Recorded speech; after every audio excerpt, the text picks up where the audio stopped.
आणि याच सगळ्या संदर्भात एक महत्त्वाची अपडेट समोर आली आहे। सिया आणि प्रियकर चेतनच्या हत्येनंतरचा प्लान चौकशीमध्ये उघड झालाय।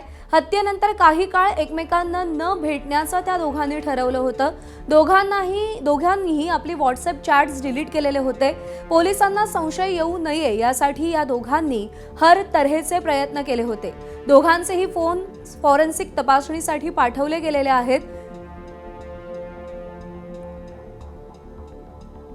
एका निष्णात गुन्हेगाराप्रमाणे या दोघांनीही बहुतांश पुरावे नष्ट करण्यासाठी प्रयत्न केल्याचं तपासामध्ये समोर येतंय। एबीपी माझा, उघडा डोळे बघा नीट।